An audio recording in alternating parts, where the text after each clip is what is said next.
Hey there again, and welcome to the next lesson. There aren't many tools left to talk about now, and this is the transform tool. As you can see, these dog heads have already been altered, whilst the ones on the right have not been modified at all. They're a bit weird, huh?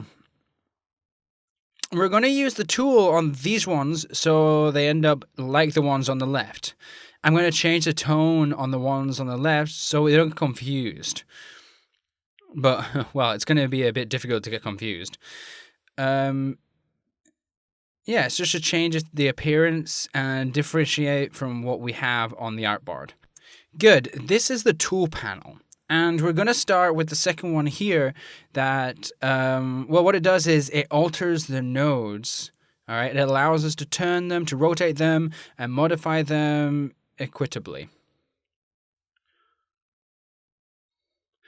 If we click on the node and we shrink it, the result that we get is one kind of like this.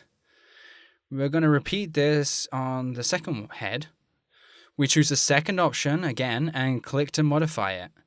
We click and we see that if we stretch it horizontally, we're going to get the same result, even though we're using the same tool in a different way. The one above is something that's been modified in a vertical way, and the one below, so the one in the middle, has been modified in a horizontal way. We have the last head here, and it has a bit more of a complicated shape because the last tool gives a lot more freedom when we're transforming, and it's a little bit more complex if we're trying to imitate it in a concrete way. I've done it before, but I really don't remember how I did this, so I'm going to modify the controllers to try and figure out how I did it. The appearance is as if it has been changed both on the vertical axis and on the horizontal axis.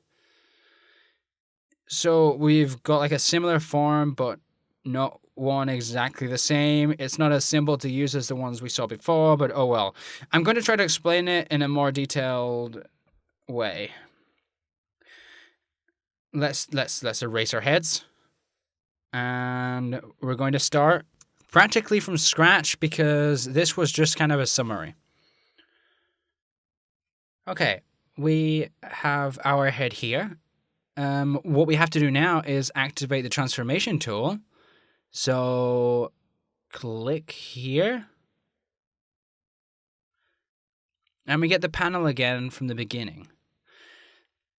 The first tool allows us to turn, rotate, amplify, and shrink the illustration.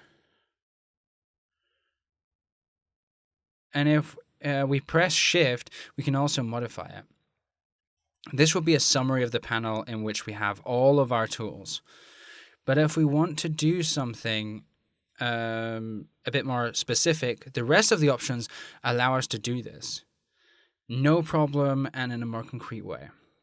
These two. Let's start with the one that's in the second position. This one here lets us modify the corners so that if we shrink to the inside of the vertical y-axis, what we're going to do is we're going to shrink our image. If we shrink to the inside, it will shrink to the inside. If we shrink to the outside, the image will, go to the outside. It's the same as with the horizontal axis. If we select the image at that node and we stretch it to the outside, our image gets bigger at the bottom of our illustration. If we shrink it, it will have the opposite effect and will leave us with the impression that the top part is bigger than the bottom. Okay, I'm going to make these movements again as like a brief review so you can apply them correctly to the series of exercises that I've prepared for when you're finished. So shrink, the vertical axis is meant to reduce, stretch, and the axis will get bigger. And the same thing is going to happen with the horizontal axis. If we stretch it or we shrink it, it will take on a different form depending. Okay, so let's move on to a third option that is maybe the more complicated. It has a three-dimensional pattern, so the options are many if we decide to move every control independently.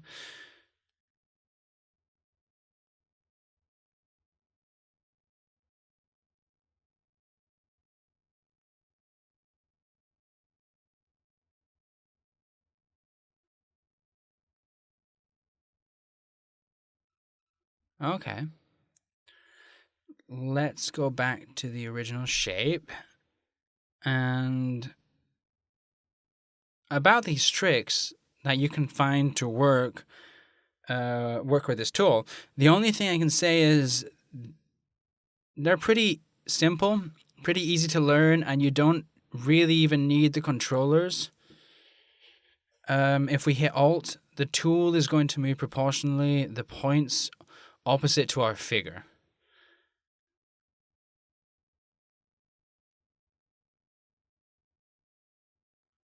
So press Alt again, and when we shrink, it will act like the second option of the tool, shrinking in the vertical and horizontal axis.